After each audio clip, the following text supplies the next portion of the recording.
Henry II of England and his wife, Eleanor of Aquitaine, have created and ruled the Plantagenet Empire, the most dynamic, wealthiest, and most powerful kingdom in Western Europe. But the Plantagenets are rarely at peace, and Henry's temper and ego has long troubled his family and his people, from the shocking martyrdom of Thomas Becket to the vicious Great Rebellion that saw Eleanor sent to prison for 15 years. Meanwhile, their brilliant, avaricious, rebellious children have grown, fought, ruled, married, and even died, so that of his 5 sons, only 2 survive, Richard Lionheart and John Lackland. Now, as the 12th century enters its final decade, Henry himself dies, leaving his great legacy poised at the edge of great success or great failure. Here's the story of what happens as Richard and John take their turns on the Plantagenet throne. Welcome back to Season 3 of Lion's Forge. My name is Beckett, and I want to tell you a story. An epic true story of 5 kings and the Lion Queen. Season 3, Episode 6. A Bad Storm Coming. That cruel winter of 1190, the situation at Acre was indeed a perfect stalemate. Saladin stayed behind with a small force, sending the bulk of his army off to shelter and rest during the cold, dark desert winter. It was a respite that came just in time. If the Europeans were demoralized by their bad luck and hard lives, the Saracens were no better off. Acre had worn men on both sides to the most basic grit of themselves. The people they were when they started had not eaten a decent meal, slept in a decent bed, been away from the sounds of screaming horses and thudding arrows, washed in something besides a cup of water, or smelled air free of rotting corpses for a year. Both sides had seen brothers, friends, wives, and babies die. Both had begun to forget that you could spend a day free of a hacking cough, a wound going a worrisome green, simple exhaustion deepened and broadened by starvation. And there was no end to it. Neither side could expect supplies by land or by sea. Neither could expect reinforcements until the desert spring would come months off into the future. Now, the Crusaders would have the worst of it, given their lack of good shelter. Winter rains poured down into soaked, fraying tents, dousing the open fires that were the one source of warmth and companionship. Skin diseases were rampant, since no one could get dry. By Christmas, entirely out of food, things already terribly bad got worse. Civilized people from great cities in Europe grazed like cattle for thin winter grasses. Lack of vitamins produced scurvy, where you'd wake up to find your teeth scattered across your bedding and brackish blood pooled under your nails. Dreadful sanitation accompanied by starvation eventually produced plague. Such intense deprivation would leave even strong men little more than dwindled, half-dead ghosts of their former selves.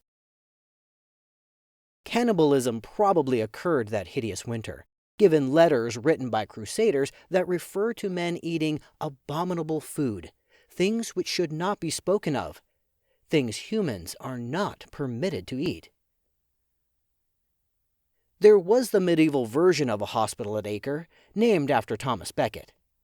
A place to rest and receive some nursing care, usually from family. Hospitals of the day provided very little by way of actual medical treatment. One can visualize doctors shaking their heads as they smelled gangrene, trying to cauterize already wrecked bodies with iron probes so hot they could boil water. Hundreds died every day. So much death brought more hard labor for anyone still able to turn a shovel. People committed suicide, went mad. Some gave up so totally that they renounced Christ and turned themselves over to the Muslims. And so it went on, unimaginable day after unimaginable day, until the first supply ship of the new year crested the ocean horizon at the beginning of March 1191.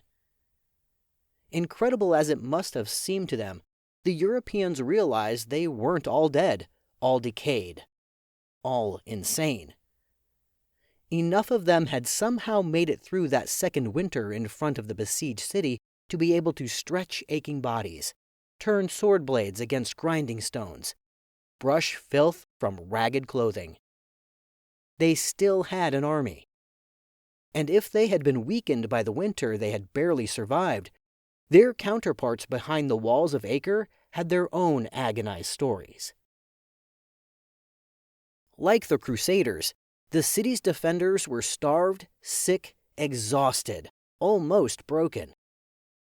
A sea caravan of 7 transports that promised food, weapons, reinforcements, blankets, and hope had gone down in a New Year's storm. Then, to add to Acre's misery, incessant rain undercut a section of the city's wall, which collapsed.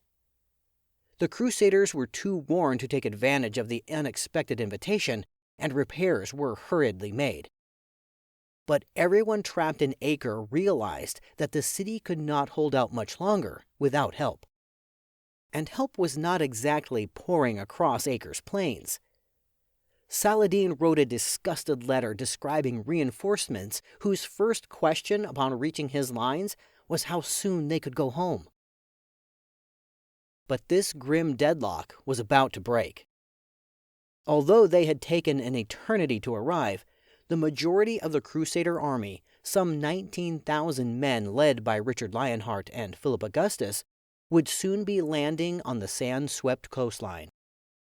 While the exact number of European Third Crusaders has never been firmly settled, most historians seem comfortable with a count of about 20,000 from Western Europe, dominated by Plantagenet forces. Roughly another 35,000 Germans set out from their lands.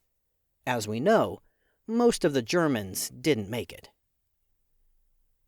The effort involved in moving 20,000 men and their animals, siege equipment, armor, saddles, tents, maps, blacksmith tools, medicine chests, arrows, lances, harnesses, and trade goods entirely by sweated labor fascinates the 21st century mind. Routes had to be reasoned out, approvals obtained to pass through foreign countries, adequate markets identified, masses of shipping placed where it would be needed.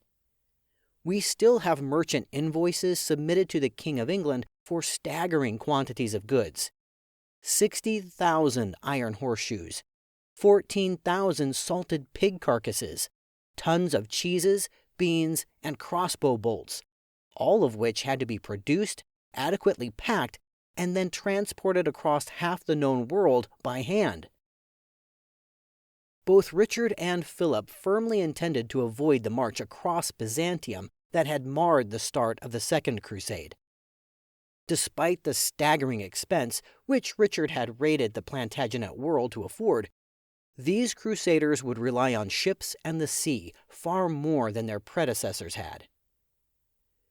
This did not exactly promise luxury. Vessels of the day, packed with men and animals, stank and wallowed, prey to storms, prey to becalmed winds.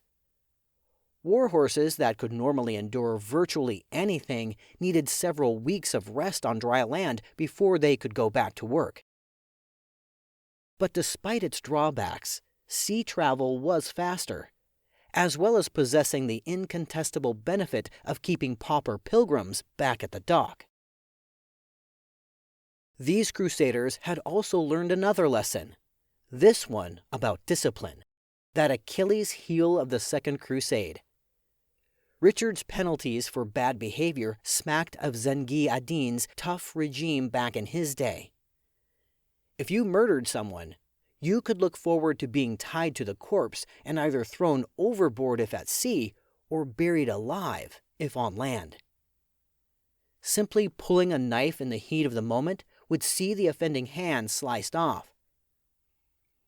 Little wonder the chroniclers rarely mention crime amid the ranks, despite the presence of soldiers like the men from the London neighborhood of St. Clair's and Usk, described by contemporaries as downright villains and notorious criminals. And genuine pride also played a role. Well-equipped, tax-supported, disciplined to a fare thee well, and led by the battle-toughened King Richard Lionheart, the Plantagenet Empire sent thousands of its men off to recapture Holy Jerusalem. Richard's army initially joined the French under his friend Philip Augustus at Vézelay in July 1190, the town made famous at the start of the Second Crusade, when Bernard of Clairvaux preached his mesmerizing sermon to 100,000 avid volunteers. This time, well-equipped and well-trained though they were, the English reaching Magdalene Shrine were laboring under a gloomy sense of misfortune to come. Perhaps a consequence of all those years living under battle conditions, with poor food, poor sanitation, and poor shelter, Richard had already aged more than would seem warranted given his 30-odd years. He suffered from boils, possibly from anemia, and from what was then called quartan fever, a form of malaria. Daily life for Richard would have been a constant trial, at least in small, painful, annoying ways. Men worried that the harsh climate of Syria could finish him off. To round out everyone's fears, he had been given his Crusader staff a couple of weeks earlier at the grand send-off in Tours. Rotted in some imperceptible way, it fell apart before he'd walked 10 feet, convincing witnesses that things would not be going all that well in the Holy Land. It actually wasn't an idle omen. No one at Vézelay had word yet, but the German Crusader army, which had gone ahead, had lost its leader a month before. The 70-year-old Holy Roman Emperor Frederick Barbarossa was dead, drowned in a Turkish river. His son took command, but Frederick of Swabia, no matter how confident and well-intentioned, was no Frederick Barbarossa. The disaster left the German army muted and somber. By the time it got to Acre, it would be worn down to a fraction of its initial size. Richard and Philip, not knowing about this awful misfortune, shook hands on a poorly defined pact that whatever booty might come their way would be shared. It was just vague enough to be agreeable to both, while virtually ensuring that they'd eventually fight over it. They did agree to peace in Europe while both were on crusade, and they established their plan of march, which divided the two armies to increase their odds of finding food among the locals as they passed. Their mutual destination was the port of Messina in Sicily, that rugged volcanic arrowhead of an island just across from the toe of the Italian boot. It took the French a mere 6 weeks to make their way from Vézelay, in the middle of their country, to Genoa in northern Italy, and then by ship to Sicily. Richard and his army took a different route, marching south toward Marseille, where his fleet was expected. He sailed into Messina a week after Philip. It was already late September. Winter would soon be coming on in all its drenching, freezing misery.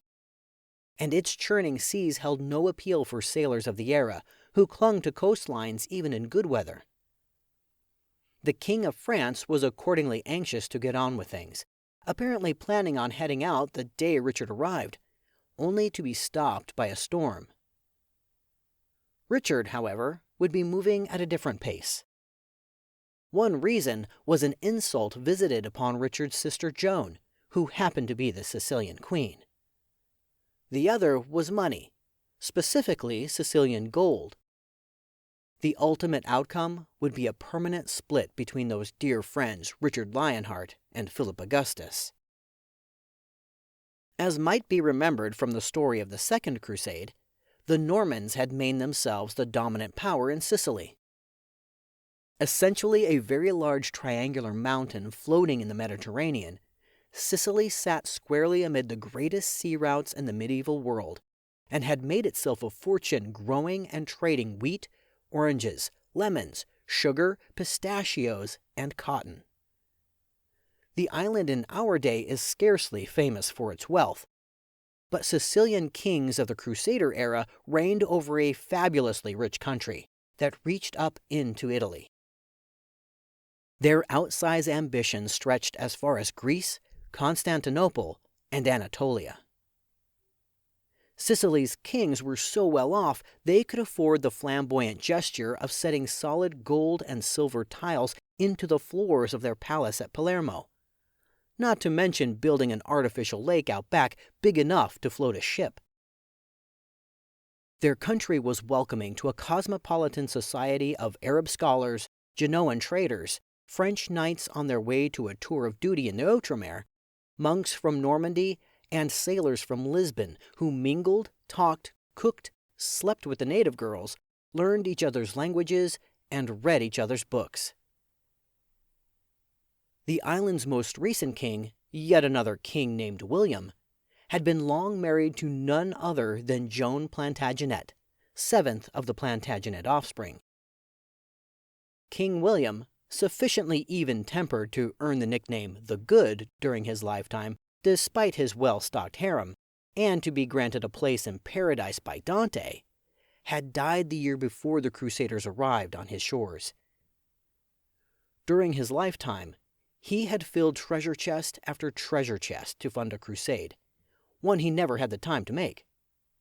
Unfortunately for the ultimate peace of his Plantagenet in-laws, he had also failed to beget an heir. To further complicate Sicilian political life circa 1190, the Germans brooded over Sicily like a bad storm coming.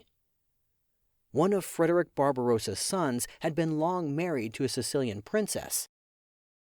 When King William died childless, this lady became the most direct heir to the Sicilian throne, and the Germans naturally assumed that the riches of the Kingdom of Sicily would soon be pouring into their coffers. Instead, a local civil war flared over the supposedly assured succession. The winning side was a shock to the Germans, since it rejected German overlordship, choosing instead a bastard cousin of William's, operatically named Tancred. The Germans accordingly had no love for the current Sicilian government, and would not be pleased if anyone else expressed affection for it. Illegitimate by birth and by his conflicted ascension to the throne, Tancred had a shakier than normal hold on his kingdom, where Sicilian natives jostled for dominance with Normans, Germans, Christians, and Muslims. The new king thus had an array of troubles to plague him even before shiploads of bored, aggressive, hungry crusaders came ashore. He had also made a very thoughtless mistake at a time when Richard Lionheart was already heading his way. He had placed the widowed Joan Plantagenet under guard and taken control of her considerable dowry. In addition, he'd seized all the lovely gold saved up by his predecessor to fund a crusade, even though it was widely believed that King William had bequeathed the treasure to his father-in-law, Henry Plantagenet. Henry was dead. Richard, upon arrival, was typically direct. According to his thinking, he was both his father's heir and a king leading a crusade. The money, therefore, obviously belonged to him. And while everyone was taking care of that, he wanted his widowed sister and her dowry, consisting of the queen's chair, the gilded 12-foot table, the golden plates and silver goblets brought back as well. There are more stories about Lionheart's other demands that the Sicilians fulfill promises supposedly made by William, promises of things like a silk tent that could seat 200 at mealtime, 100 of the great warships called dromons, and enough wheat, barley, and wine to make a very nice addition to Crusader provisions. Richard wanted every bit of it.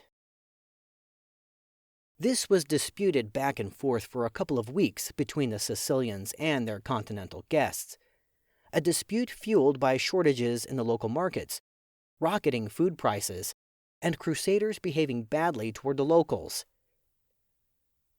After a couple of desultory negotiations, Richard resolved the problem as Richard often did, by calling up his army and seizing the best object at hand, which in this case was the capital city, Messina. Given that Messina had been seized by one or another power for the past 1,000 years, one might wonder if its citizens were fundamentally resigned to the idea. This time, the Crusaders fought Tancred's men up and down Messina's hilly streets, as locals ducked inside their front doors and cowered in the back room with the baby and the goats. The aftermath of this short-lived, if bloody, contest was another win for Lionheart, who then let his men go on to disperse arson, rape, and theft throughout the unhappy populace. Richard, who rarely seems to have a sense of humor, gave in to some private whim and had a mobile wooden fort built above the city, which he christened Metgriffon, loosely translated as "kill all the locals." His old friend and ally, Philip Augustus, was no happier with Plantagenet aggression in Sicily than the inhabitants of Messina. The French sat out the fight. French reluctance to engage wasn't an expression of newfound Crusader pacifism, but rather a sign of growing hostility between the two European monarchs, former friends though they might be. Even kings aren't safe from jealousy, and Philip had much to resent when it came to older, taller, stronger, more famous, more feared, more admired, and far wealthier Richard. There was the touchy matter of Alice, still unmarried. There was the dynastic shoving for dominance in Anjou, Toulouse, the Aquitaine, and Normandy. And always, over everything, there was Eleanor of Aquitaine, whose priceless gift to Henry Plantagenet had shoved Louis Capet and his son into the Plantagenet shade. The Capets wanted their place in the sun back, and Philip had intended to get it since he'd been a boy. The French king hadn't spent much time with Richard in the past few years. Now that they were again rubbing shoulders, things were not going well. Philip asked for various boons from his more powerful rival, like a loan of ships. Richard took his time before answering, tantamount to leaving Philip fuming in an anteroom, and his response often fell short of the original request. Real and imagined slights at Richard's hands piled up. Philip became increasingly testy, and took to making rancid observations about Lionheart's character, which the French freely shared with the impressionable and beleaguered young Tancred. Before long, Philip probably stooped to whispering warnings that Richard wasn't above deposing the anxious young king. Still, try as he might, it was a losing game for Philip. Lionheart was at a vast advantage when it came to gaining allies, given the size of his purse and army. Richard signed a protective treaty with Tancred, including a provision betrothing his nephew, little Arthur of Brittany, to Tancred's daughter. This blandly ignored the fact that Philip Augustus had already promised his own daughter as Arthur's bride-to-be. Richard further announced that Arthur, not yet 5 years old, a little boy from that wild Plantagenet outpost on the Atlantic, was to be considered the Plantagenet heir, thus snatching the boy back from Philip's protection. After that, Richard and Philip, about to go fight the Saracens together, were no longer eating at the same table and sleeping in the same bed, even though they spent the next 6 months waiting for spring while tethered to the island. From here on, their relationship would do little but deteriorate for the rest of their lives. Lionheart's generosity toward Tancred and Arthur may have made Philip gnash his teeth, but it had far more serious unintended consequences. For one thing, it placed Richard at profound odds with the Holy Roman Empire, which had major claims and ambitions of its own in this part of the world. Richard accordingly acquired a new, unnecessary, and quite powerful enemy on the continent. one which would eventually cause him and his kingdom no end of trouble. His Sicilian promises would also cause him significant trouble at home, where John Lackland was about to find out he had been passed over as heir to the Plantagenet Empire. Grown men in a dozen European courts were furiously calculating how to take advantage of this promising situation in the quite likely event Arthur's uncle and John's brother didn't come back from Jerusalem. Among those calculating were both John Lackland, the passed-over brother, and Philip Augustus, the rival king. Richard's untroubled sense of his own power made him discount both of them. It would turn out to be a fairly bad mistake. We've come to the end of our story for the time being. I am Beckett Arnold, narrating from the book Lion's Forge, adapted for us by the author Karen Markle Knapp. Thank you to Francis Butt for voicing our introduction, and so much more. If you like what you hear, please give us a rating, follow our channel, and share us with your friends. Most importantly, please join us again December 2nd for the next episode of Lion's Forge, available everywhere you get your favorite podcasts, including on YouTube with video episode trailers. Visit us on Facebook, where you can ask questions, leave reviews, and interact with me. Until next time, thank you for listening.